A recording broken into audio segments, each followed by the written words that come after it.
Bom dia, meus irmãos, a graça e paz. Bem, no meu relógio aqui, 4h20 da manhã do dia 24, sexta-feira, me comprometi com o Renan aí de gravar na sexta-feira 2 dias antes, né? Porque no final de semana não estarei por aqui. Dessa vez não a trabalho, né? Mas a passeio.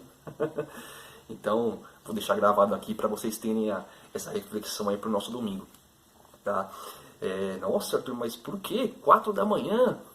Porque é um horário que é um pouco mais tranquilo, não é porque a mulher tá dormindo não. Amor, se estiver escutando, eu te amo, viu? Mas é porque é um horário que é um pouco mais tranquilo, não tem o carro da pamonha, o carro do ovo passando, não tem moto acelerando, escapamento, carro acelerando. E um momento que às vezes eu desperto, né, por volta de umas 3 da manhã, às vezes, para conversar com Deus. É um horário que me faz bem, é um horário que eu gosto de refletir na palavra muitas vezes. Tá? Então, eu gostaria de dar os parabéns aos nossos aniversariantes da semana. Tá? Que essa semana nós temos o irmão Sandro, temos o irmão Eli Galdino, temos o irmão Francisco Ferino, também aniversariando a Roberta de Carvalho, a irmã Edna Silvério, temos a irmã Ellen Gonçalves, o irmão Rodolfo Alencar e a Maria Antônia. Temos também de aniversário de casamento a irmã Maria da Luz, o irmão Cícero e a nossa irmã Cidinha e o irmão Roberto, que são os pais do G. Que Deus abençoe, conceda muitos e muitos anos de vida para vocês que estão aniversariando essa semana. Aos casais, que Deus conceda muita sabedoria e muita graça para esse casamento, né, que possa perdurar por muitos e muitos anos, tendo frutos, né, essa união. Que Deus prepare cada dia muitas bênçãos para todos vocês, ok? Antes mesmo de nós orarmos, eu vou fazer a leitura do nosso texto inicial, tá, para a nossa reflexão de hoje, ok? O texto ele se encontra em Efésios capítulo 6, e nós veremos por enquanto do versículo 10 ao 13, ok? Vamos lá. Finalmente, fortaleçam-se no Senhor e no seu forte poder. Vistam toda a armadura de Deus, para poderem ficar firmes contra as ciladas do diabo. Pois a nossa luta não é contra seres humanos, mas contra os poderes e autoridades, contra os dominadores deste mundo de trevas, contra as forças espirituais do mal nas regiões celestiais. Por isso, vistam toda a armadura de Deus, para que possam resistir no dia mau e permanecer inabaláveis. Até aqui. Grandioso Deus, obrigado, Senhor, por mais essa oportunidade de estarmos aqui, ó Pai, reunidos como igreja, ó Pai, através do uso da tecnologia, né, com o uso da internet, ó Pai, nesse momento que nós estamos vivendo, ó Pai. Obrigado por todos os livramentos, Senhor, que o Senhor nos proporcionou durante a semana, ó Pai, até mesmo de alguns irmãos que no domingo à noite, hoje será lembrado pelo Davi, como forma de gratidão, que foi a recuperação do nosso irmão Pedro, a recuperação da nossa irmã Débora, também, que graças a Deus não está com coronavírus. Ó Pai, eu te agradeço, ó Pai, por tudo que o Senhor tem feito, ó Pai, por tudo, ó Pai. Quero te agradecer por mais esse ano de vida, ó Pai, que os teus servos fizeram essa semana, ó Pai, que o Senhor conceda, ó Pai, mais saúde, cada vez mais saúde, ó Pai, conceda mais a Tua graça, ó Pai, na vida de cada um deles. E acima de tudo, ó Pai, mais da Tua presença, ó Pai, que é o que todos nós necessitamos, ó Pai. Assim como também para aqueles que estão comemorando, ó Pai, mais um ano de casado, que o Senhor, ó Pai, abençoe essa união, ó Pai, dê sabedoria para eles, ó Pai, para que eles possam, ó Pai, desenvolver cada vez mais esse matrimônio de acordo com a Tua vontade, meu Senhor. É isso que eu te peço, meu Senhor. E dirige-nos, ó Pai. Dirige, ó Pai, a Tua palavra, aquilo que o Senhor queres que seja dito hoje aqui, ó Pai. Usa a minha vida, usa a vida do Teu servo, ó Pai, para que seja dito aquilo, ó Pai, não aquilo que nós queremos ouvir, mas aquilo que deve ser dito de acordo com a Tua vontade, meu Senhor. É isso que eu te peço, no nome santo do Teu Filho Jesus, ó Pai, o nosso Salvador. Amém. Bem, meus irmãos, nós acabamos de ler aqui, né, um trecho bastante conhecido do livro de Efésios, capítulo 6, que fala, né, sobre a mensuração de uma guerra, né, que fala sobre luta, fala sobre a cilada do inimigo, fala sobre uma armadura, que depois nós destrincharemos um pouco mais os detalhes de cada item dessa armadura, o que significa, vai ficar para o final, mas nós falaremos sobre isso. Interessante a gente também lembrar que desde o início da humanidade, o ser humano sempre esteve envolvido com guerras, né? Não só desde o início da humanidade, mas também antes da criação da humanidade.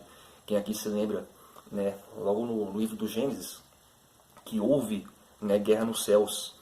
O livro de Ezequiel também fala da queda de Satanás, né, que ele corrompeu 1/3 de todos os anjos nos céus, e houve guerra nos céus, e eles foram banidos, são chamados anjos caídos, né? Então, antes mesmo da criação dos seres humanos, já houveram guerras, né? Já houveram guerras, alguma série de batalhas, né? Na Bíblia também, o nosso Deus, curioso, né? Ele é chamado de Senhor dos Exércitos, né? Então, será que no céu tem exércitos? Bem, teve uma situação também que, não sei se vocês lembram, sobre o rei Ezequias, que Deus livrou ele de uma forma imensa, quando mandou um anjo guerreiro dos céus, e esse anjo sozinho, ele matou 185.000 soldados assírios. Então, Deus livra também o seu povo da guerra também, e manda anjos, Deus pesa a mão, sempre intervindo contra a guerra, ou até mesmo fazendo com que o povo vença essas guerras. São vários acontecimentos bíblicos, outros também, foi também com Gideão, né? Nós podemos ver isso no livro de Juízes, que apenas de 300 grandes guerreiros, né, conseguiram destruir, no caso, o povo midianita, tomar aquela terra, né, sendo que o povo de Israel naquela época tinha cerca de 32.000 homens, mas aí depois desses 32.000 sobraram 10.000, e desses 10.000 que ficaram, Deus escolheu 300. Esses 300 homens conseguiram sozinhos, né, com a ajuda, a intervenção de Deus, né, atacar e vencer os midianitas. Então a gente começa a perceber que desde o início, né, da Bíblia, né, com até mesmo Caim matando Abel, a gente percebe que muitas vezes a guerra ela acontece em virtude do pecado, mas ao mesmo tempo Deus às vezes a Bíblia cita a guerra como às vezes um instrumento de justiça de Deus perante alguns povos, né, que está perseguindo o povo de Deus. Às vezes Deus, a gente vê também, principalmente no Antigo Testamento, que Deus traz a guerra também para o povo de Israel, quando o povo se afasta da presença de Deus. Então a gente percebe que as batalhas, as guerras, elas são muito presentes na Bíblia, né? Agora também, se a gente for puxar para o conteúdo histórico da humanidade, a gente percebe que a maior parte, todos os impérios que foram formados desde o início da humanidade, né, isso é história, né, a história que fala, né, sempre esses grandes impérios, eu vou citar alguns aqui, os de maior renome, os que tiveram maior impacto e expansão de terras, né, a gente percebe que o homem sempre se desenvolveu na arte da guerra, no desenvolvimento de armas, no desenvolvimento de táticas de guerra, né. Um grande exemplo desse, um dos primeiros impérios da antiguidade, que se expandiu de uma forma muito grande, por exemplo, o Império Babilônico. Foi no Império Babilônico que o homem ele começou a desenvolver o arco e flecha, né, para usar para conseguir vencer outros exércitos, né? Desenvolveu o arco e flecha, os escudos de palha, né? Então, foi o exército babilônico que desenvolveu isso inicialmente, os capacetes de bronze, né? Aqueles capacetes em forma de cunha que os babilônios tinham, né?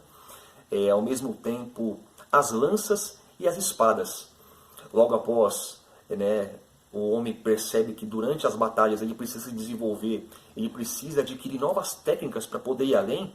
Então o ser humano ele vai se desenvolvendo, ele vai buscando novos métodos para a guerra. Logo após o Império Babilônico, nós temos também o Império Medo-Persa, que veio logo após.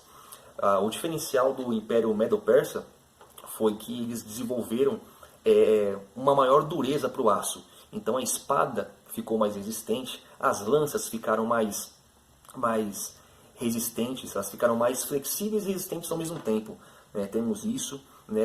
O persa ele começou a usar mais o cavalo, na guerra durante o fronte de batalha. Logo após o Império também Medo-Persa, nós tivemos também o Império Grego, que foi representado por Alexandre o Grande, que ele foi um dos impérios que mais expandiu no mundo, dominou a Europa inteira praticamente, chegando até a Índia. E Alexandre o Grande ele usou não só as táticas de guerra, mas também uma arma que ninguém tinha, que eram as chamadas falanges gregas, que eram lanças que tinham entre 5 a 7 metros. Então, quando o inimigo partia de frente para a batalha com eles lançavam aquelas lanças de 5 a 7 metros e o inimigo não sabia o que fazer, porque eles não conseguiam penetrar dentro da célula, dentro daquele pelotão, dentro daquele grupo, e eles de longe eles espetavam, iam dominando, e enquanto isso a cavalaria em volta ia dominando. Logo após o Império Grego, tivemos o Império Romano, que foi reconhecido também pela sua organização na batalha. Então o inimigo estava acostumado que, eu conheço esse inimigo, eu sei que ele age dessa forma. Ele costuma se formar assim na batalha, ele costuma ter tantos soldados. Só que o Império Romano, no caso o exército romano, ele era um exército altamente adaptável. Então nas formações, quando o inimigo estava esperando que eles estavam se formando em linha, eles já mudavam a formação, formavam em cunha, depois abria, fazia filas. Então era um exército que tinha uma organização fenomenal. Então essa organização, essa mudança em suas técnicas surpreendia muito o inimigo nessa questão. Então foi um diferencial, não só o desenvolvimento das armas que os outros impérios fizeram, e o Império Romano herdou como herança o exército, mas ao mesmo tempo eles se organizaram mais, o Império Romano, nessa questão de formação de grupo. Logo após nós tivemos a Idade Média, que foi construído as armaduras dos grandes cavaleiros, as armaduras mais resistentes, melhor forjadas. Foram criados também aquelas chamadas catapultas, que lançavam pedras imensas, mais de 100 quilos, algumas delas até com inflamadas, com tochas de fogo gigantes que eram lançadas nas fortalezas, e os ariete para romper os grandes portões dos castelos. Logo depois, na Idade Moderna, teve Napoleão, foi um dos representantes também, que usou pela primeira vez os chamados canhões de mão, que eram quase os revólveres da época que eram usados. E depois a Primeira Guerra Mundial, que foi usado o avião para a guerra, a Segunda Guerra Mundial, a bomba atômica, e hoje a gente não tem nem noção do que nós temos. Então a gente percebe que a humanidade sempre tem se desenvolvido nessa arte de lutar, nessa arte de querer destruir, de querer alcançar, de querer dominar a Terra. Só que hoje, eu acabei até me cedendo, falando bastante sobre alguns impérios, mas justamente para citar para vocês que nós acabamos de ler sobre, no caso, sobre uma luta que nós estamos travando, que nós acabamos de ler no livro de Efésios, que essa luta ela não é contra o homem, não é contra a carne. Abram suas Bíblias em 1 Pedro, capítulo 5, versículo 8. 1 Pedro 5, versículo 8. Vamos ver aqui. Estejam alertas e vigiem. O diabo, o inimigo de vocês, anda ao redor como leão, rugindo e procurando a quem possa devorar. Resistam-lhe, permanecendo firmes na fé, sabendo que os irmãos que vocês têm em todo o mundo estão passando pelos mesmos sofrimentos. Então a gente percebe aqui que Deus já está nos falando que no caso o diabo, o inimigo de nós, nosso inimigo em si, ele está como um leão, buscando a quem ele possa tragar. E meus irmãos, sabendo que nós temos um inimigo, Deus disse que, primeiro, que a nossa luta não é contra os homens, não é contra a carne, mas é contra os dominadores deste mundo, as potestades das trevas, e o nome dele é Satanás, sabendo que nós temos este inimigo que sempre está ao nosso redor, e que ele nunca desiste, né, de tentar nos destruir, de tentar nos afastar de Deus e manter a maior parte da humanidade cega sem Jesus, o que nós devemos fazer com relação a isso? Sabendo que há uma guerra, né, na nossa frente, uma guerra que Deus diz que nós devemos lutar, uma guerra que a gente percebe que Deus convoca os melhores guerreiros, os escolhidos dele para enfrentar essas guerras, assim como foi lá em Gideão, que dentre 32 mil homens, Deus escolheu apenas 300 homens para lutar e vencer os midianitas. Hoje não é diferente. Hoje Deus chama o remanescente fiel, a igreja dele, para que nós possamos juntos, né, claro que comparado ao mundo nós somos uma minoria, uma quantidade, um número muito pequeno, né, de pessoas, mas que Deus usa grandemente essas pessoas quando nós nos colocamos no centro da vontade dele, para que nós possamos vencer essa guerra que na verdade já foi vencida na cruz, né, através de Jesus. Nós somos apenas instrumentos, né? Então, sabendo que existe uma guerra, como nós devemos nos equipar com essa guerra? Olha que interessante aqui. Vamos ler aqui, voltar lá para o Efésios capítulo 6, né? E a gente vai terminar de ler aquele trecho, tá? Efésios capítulo 6. Nós lemos do 10 ao 13, certo? Então aqui, vamos continuar o restante, do 13 em diante. Por isso, vistam toda a armadura de Deus, para que possam resistir no dia mau e permanecer inabaláveis. Depois de terem feito tudo isso, assim mantenham-se firmes, cingindo-se o cinto da verdade, vestindo a couraça da justiça e tendo os pés calçados com a prontidão do evangelho da paz. Além disso, usem o escudo da fé, com o qual vocês poderão apagar todas as setas inflamadas do maligno. Usem o capacete da salvação e a espada do Espírito, que é a palavra de Deus. Orem no Espírito em todas as ocasiões, com toda oração e súplica. Tendo isso em mente, estejam atentos e perseverem na oração por todos os santos. Então aqui, Deus dá aqui uma dica para nós, né? Falando que existe uma guerra, que há um inimigo que está a todo momento nos cercando, que essa luta ela é contra esse inimigo já dito por Deus, né? Esse é o nosso adversário, o Satanás. Então Deus fala que para isso nós precisamos de uma armadura. Como todo guerreiro vai para um fronte de batalha, ele precisa de uma proteção, ele precisa de equipamento, né? Como ele precisa de hoje, se a gente for pensar hoje no mundo militar, nós precisamos de um bom coturno, precisamos de um bom fardamento, de bons equipamentos, de uma boa logística. Então tudo isso, Deus dá aqui as dicas. Só que essa dica, esse ensinamento que Deus nos diz, é uma luta, é uma guerra espiritual, que ela é uma guerra invisível, mas que está todo momento debaixo do nosso nariz, né? À medida que nós buscamos mais da presença de Deus, que a gente busca conhecer mais da verdade que a palavra de Deus nos diz, né? A gente tem essa sensibilidade espiritual maior, a gente percebe essa guerra que está a todo momento sendo travada com as nossas atitudes, com aquilo que nós pensamos, né? Com o nosso coração, às vezes o que se passa no nosso coração, que ele é enganoso. A palavra diz que o mais enganoso do que qualquer outra coisa é o nosso coração.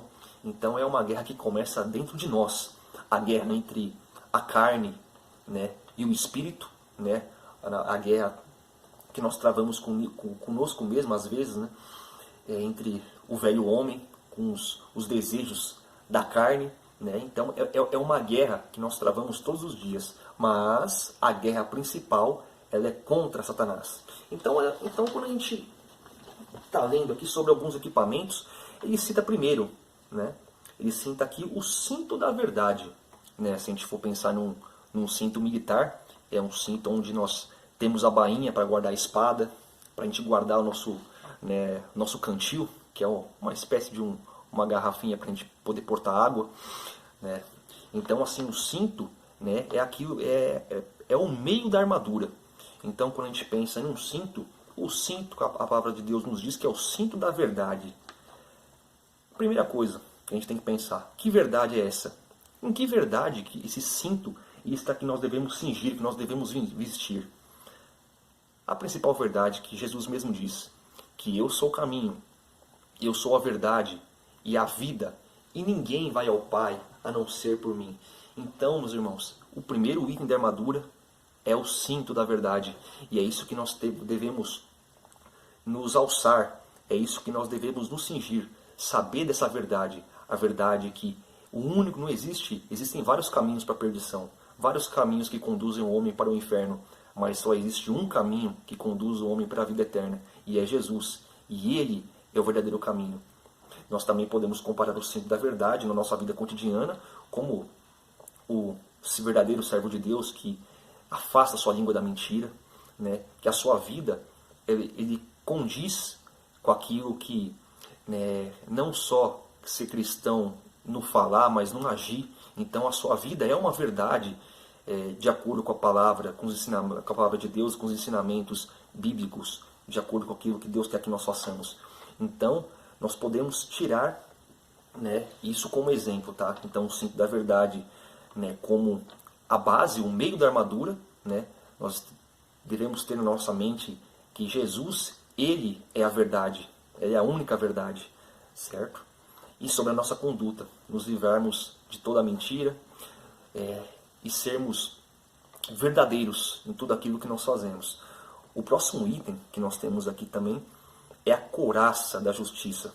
A justiça que não vem de nós, mas uma justiça que foi consumada há mais de 2000 anos atrás, na cruz. Uma justiça que seria Deus derramar toda a ira dele em nós que somos pecadores. Mas Ele mandou o Filho dele, né? Ele veio pessoalmente aqui nessa terra para pagar todos os nossos pecados e se fazer justiça de Deus em nosso lugar. Então, nós devemos ter isso na nossa mente, isso em nosso coração, a justiça de Deus, né, que foi feita aqui embora nós como seres humanos, a gente tem o nosso senso de justiça, a palavra de Deus diz que todo aquele que tem, né, fome e sede de justiça serão fartos, né? E isso nós devemos buscar isso, buscar o certo. Quando a gente vê algo errado, a gente querer corrigir, nós queremos, né, aquilo que é bom, aquilo que é verdadeiro, aquilo que é justo. Nós devemos buscar isso. Isso é um fruto do cristão, né? Esse senso de justiça, essa fome e sede. E a palavra diz que nós seremos fartos. Mas a justiça que faz parte desse item da armadura é uma justiça que não depende de nós. É uma justiça que foi feita por nós na cruz. Porém, ela também pode ser comparada à justiça como nós vivemos no dia a dia, né? A forma como nós somos vistos na sociedade. No Antigo Testamento, a palavra do Senhor mesmo nos diz que, e nos compara, nos diz como, né, como justos, né? Então, é a forma como nós lidamos, né, com as pessoas no nosso dia a dia, né? A nossa integridade, né? Então, devemos ser reconhecidos como pessoas justas, né? Então, esse é o lado primeiro, foi citado o lado espiritual, e também o lado prático, da nossa justiça perante os homens. O próximo pertrecho da nossa armadura são os calçados da prontidão do Evangelho da Paz. A paz que excede todo entendimento, que vem de Jesus, esse mesmo sentimento que nós temos, nós devemos passar isso para o mundo. Bem-aventurado os pacificadores, pois serão chamados filhos de Deus, né? Então nós devemos chegar no ambiente as pessoas elas perceberem, né? Ainda que elas não conheçam ainda Jesus, mas através da sua atitude, da nossa atitude, elas vão perceber, pô, mas essa moça, esse rapaz, ele tem algo diferente, ele transmite uma paz, eu não sei o que é. É a paz de Jesus Cristo, né? Então, à medida que nós passamos nos locais, né, esse brilho, né, essa luz de Jesus que reflete em nós, ela é evidenciado aonde quer que nós estejamos, aonde nós pisarmos, essa paz ela deve ser sentida pelas pessoas. E depois, com o passar do tempo, elas vão perceber que essa paz que nós sentimos, né, ela não vem de nós mesmos, mas ela vem unicamente de Jesus, né? Então, calçados do Evangelho da Paz. O próximo item, nós temos aqui o escudo da fé. O escudo da fé com o qual nós conseguimos, né, se defender dos dardos inflamados do maligno.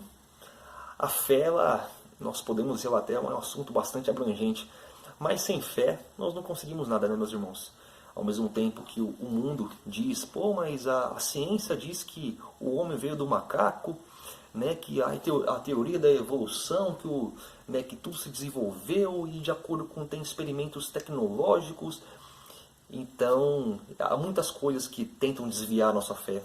Há muitas coisas que tentam, Satanás ele usa para tentar menosprezar, né, os mandamentos de Deus, tentar cegar a humanidade. Ele faz isso, né, perante muitos, né, e até mesmo ele tenta, sabendo que ele não pode tocar nas nossas vidas, nós que fomos selados pelo sangue do Cordeiro, ele tenta muitas vezes impedir com que nós sejamos bênção na vida de outras pessoas. Então, tentando enfraquecer a nossa fé, com alguns problemas, com algumas tentações, com algumas provações, né, que Deus permite que às vezes aconteçam, mas para testar a nossa fé. Então, sem fé, não adianta nós termos toda uma armadura toda tecnológica, toda completa, mas se nós não termos com que se defender, né? Então o escudo é importantíssimo, e é através da fé, né? Da fé daquele que pagou um alto preço para pagar os nossos pecados, né? E o próximo item, nós temos aqui o capacete da salvação. É interessante a gente citar o capacete, né? O capacete ele fica na cabeça, é claro, mas a cabeça ela representa, no caso, a nossa mente, aquilo que nós pensamos, né?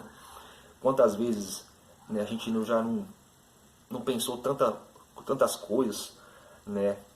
Muitas vezes em desistir de algumas coisas, muitas vezes, né, pelo fato do nosso coração ser enganoso, isso reflete naquilo que nós pensamos, e às vezes Satanás ele tenta, com alguns dardos inflamados também, né, e tentar influenciar com aquilo que nós pensamos, né?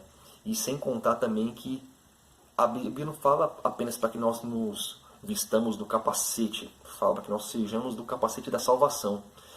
Então, o que adianta também nós termos a armadura inteira, mas nós não temos o capacete da salvação, ou seja, é aquele crente que não tem a certeza da salvação.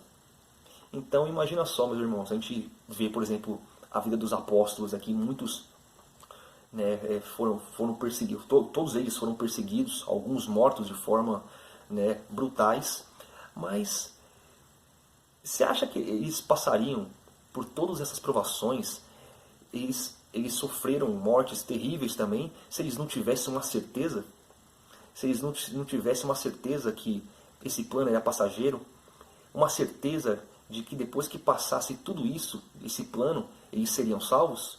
Então, meus irmãos, Deus fala que Ele dá essa certeza, fala que nós devemos estar certo desse sacrifício que foi feito há mais de 2000 anos atrás, que é a nossa salvação.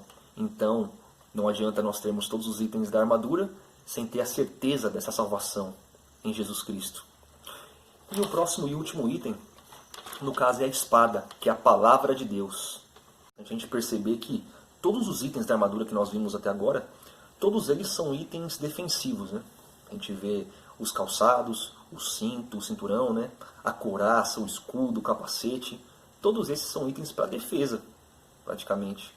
Mas a espada é o único, né, instrumento de ataque. E a gente vê isso, né? Lembra naquele episódio quando Jesus ele vai ao deserto para ser tentado por Satanás? E Satanás ele usa, né, no caso, a própria palavra de Deus, a Bíblia, mostrando que ele conhece também a Bíblia muito mais do que nós até, né, usando contra Jesus para tentar enganá-lo, né, se fosse possível, né? Então Jesus ele usa a própria palavra, a palavra da forma correta como ela deve ser usada para afugentar Satanás. Vamos ver aqui, está em Mateus capítulo 4, do versículo 3 ao 11. Olha que interessante.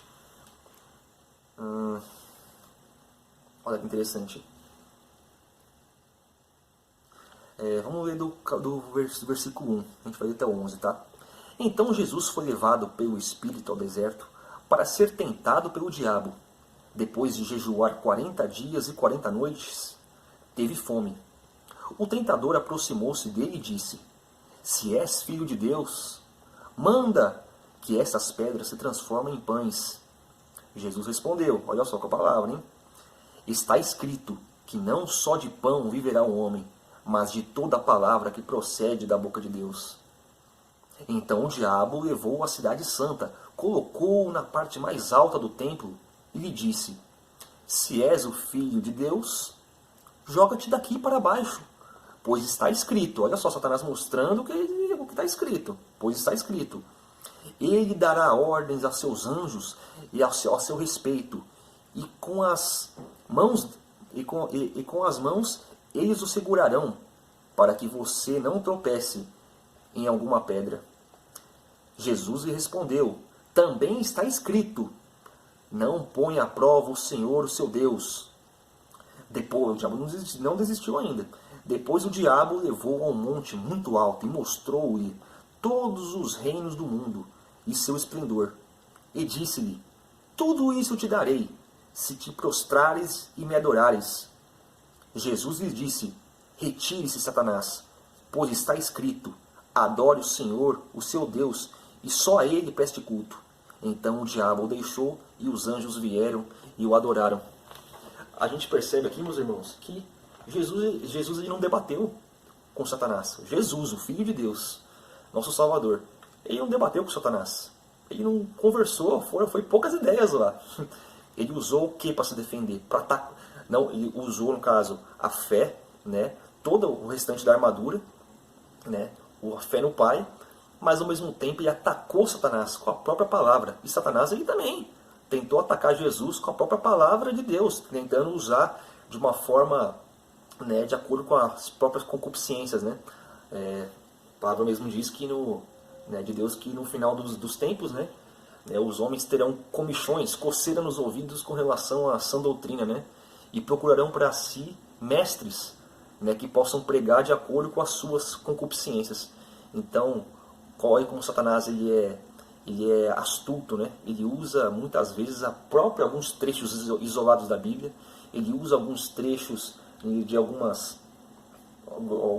trechos né, que são colocados de forma herégicas, né, para tentar corromper o homem. E isso tem dado certo. A gente percebe que, né, a gente vê muito isso em algumas seitas, né? Não vou nem chamar de denominações, mas algumas seitas aí que se dizem cristãs, que usam a Bíblia para o próprio interesse, né? Se você vier para Jesus, você vai ficar rico, seus problemas vão acabar, né? Você nunca mais terá aflições, quando na verdade Jesus fala que nós devemos carregar a nossa cruz, né? E lutar contra o mundo, né? Então percebam isso, que quando Jesus fala, né, sobre todos esses itens de armadura, né? Que quando a gente pode perceber que Deus ele não fala cingir, ó, vocês podem escolher alguns itens da armadura, né? Ele não fala isso para nós. Ele fala que nós devemos cingir de toda a armadura. Toda a armadura é importante. E sabe por quê? Porque imagina só, nós temos lá, legal, o capacete da salvação, legal, eu tenho a certeza da minha salvação, interessante. Eu tenho a espada da justiça, eu conheço muito bem a Bíblia, né? Eu consigo me articular com relação à palavra. Eu tenho uma fé, né, inabalável, né? Se pensar assim, você vai cair, porque isso já é orgulho, viu, irmão?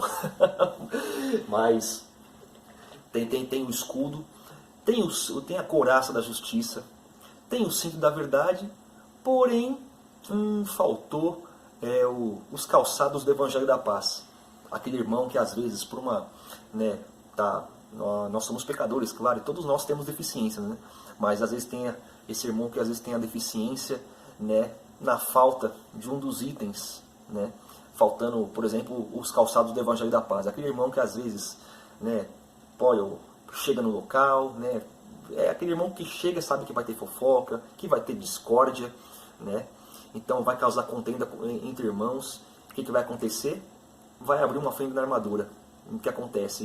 Ele vai pisar, imagina um soldado com todos os pertrechos, mas sem um coturno. Ele vai pisar em prega, vai pisar em capos de vidro, ele vai estar totalmente indisposto para a batalha, né? Então a importância do Evangelho da Paz, né? E para nós semearmos a paz, né? Olha que interessante o que Deus nos diz, a palavra nos diz aqui sobre, no caso, algumas coisas que Ele odeia, né? Mas de 6 coisas que Ele odeia, de 7 coisas que Ele odeia, uma, no caso a última, Ele abomina. Olha que interessante, vamos abrir nossas Bíblias aqui. Em Provérbios 6,16, vamos ler até o 19. Olha que interessante. Provérbios 6,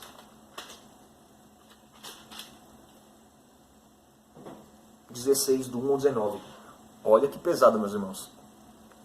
Há 6 coisas que o Senhor odeia, 7 coisas que Ele detesta: olhos altivos, língua mentirosa, mãos que derramam sangue inocente, coração que traça planos perversos, pés que se apressam para fazer o mal, a falsa testemunha, que espalha mentiras, e aquele que provoca discórdia entre irmãos.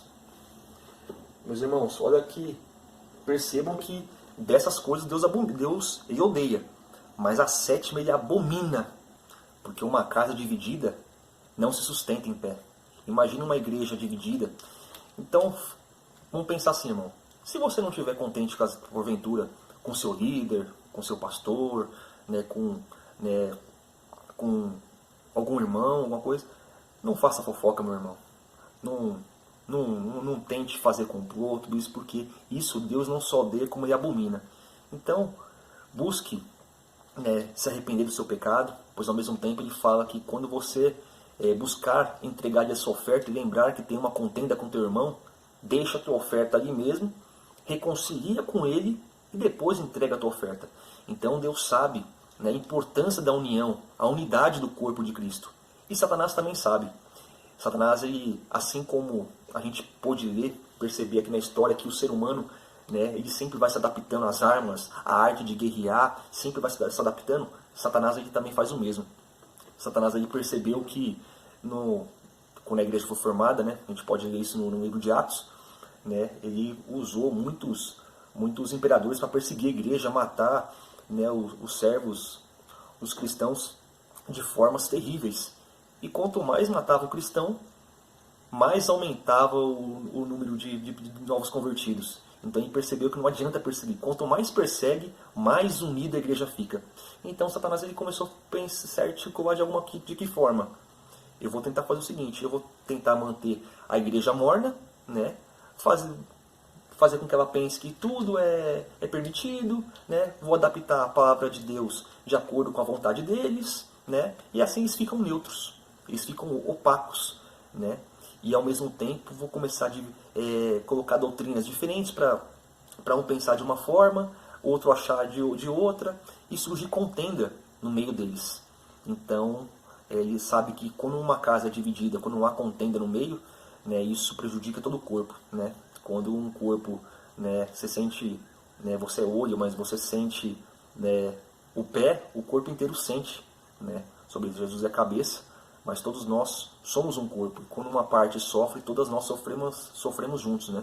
Então a importância de nós estarmos em harmonia, né? Por isso Satanás ele tenta a todo momento, né, causar isso no nosso meio, né? A gente vê muitas vezes vários ministérios sendo destruídos, né, sendo cessados por conta de picuinhas, né, fofocas, muita coisa. Então não faça isso, meu irmão. Não faça isso, porque isso é totalmente satânico, literalmente. Próximo item, legal. Agora, nesse sentido, o irmão tem todos os itens da armadura, mas está sem um capacete. Beleza, ele conhece bem a palavra, ele está lá, ele promove a paz onde ele está, mas ele não tem um capacete, ele não tem a certeza da salvação. Como que você vai para a guerra, meu irmão, se você não tem a certeza do seu objetivo e para onde você vai? A armadura é despedaçada. E se te faltar espada? Você tem todos os instrumentos de defesa, tem o escudo, tem o cinto, tem os calçados do Evangelho da Paz, mas te falta o ataque, né? Não vai ter jeito, você vai só defender, chega uma hora que a armadura vai ruir, né? Se te falta, né, o escudo também, a fé, não tem jeito. Se você não tem fé, você não vai se manter no franco de batalha. Então, por isso que Deus, ele cita que nós devemos nos cingir de toda a armadura, não apenas de parte dela.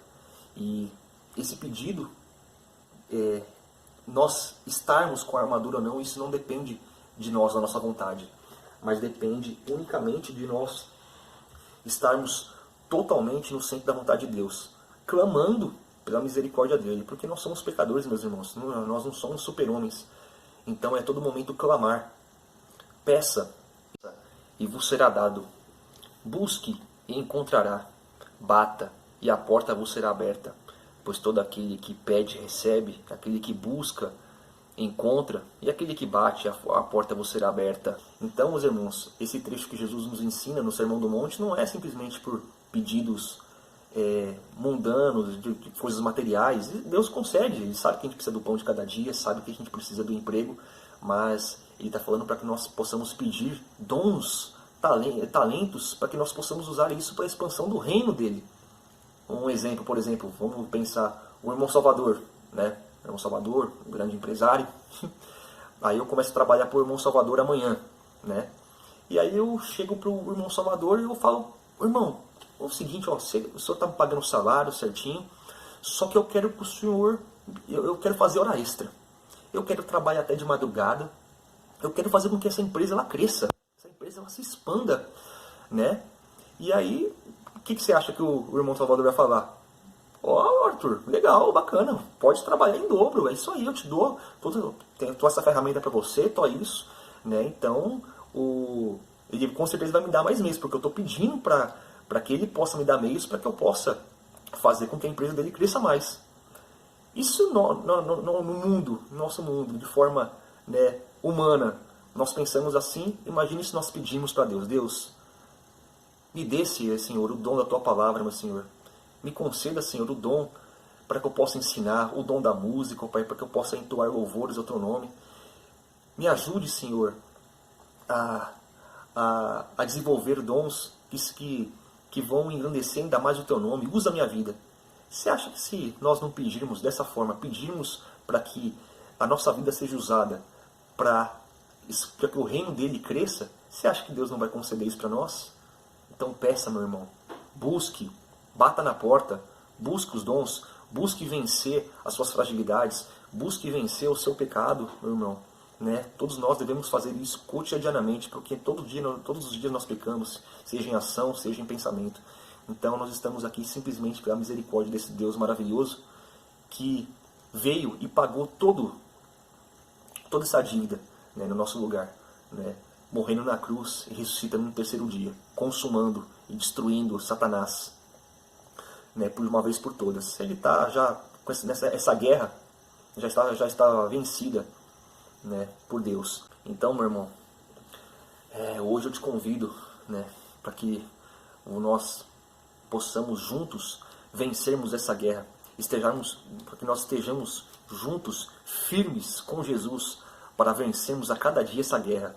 A guerra que, como nós lemos aqui, não é contra a humanidade, não é contra o homem mau, que é apenas um homem sem Jesus, sem salvação. A guerra está, né, debaixo do nosso nariz, é contra as potestades, contra Satanás, né? Finalmente, fortaleçam-se no Senhor, no seu forte poder. Vistam toda a armadura de Deus, para poderem ficar firmes contra as ciladas do diabo. Pois a nossa luta não é contra os seres humanos, mas contra os poderes e autoridades, contra os dominadores deste mundo de trevas, contra as forças espirituais do mal nas regiões celestiais. Então, meus irmãos, que nós possamos estar firmes nessa empreitada, lutando juntos como corpo, unidos e entrosados um com o outro, né? Sendo Jesus a cabeça, e nós estejamos cingidos de toda a armadura, essa armadura preparada para nós, para que nós estejamos firmes contra as ciladas do diabo, que está a todo momento tentando nos afastar da presença desse Deus maravilhoso.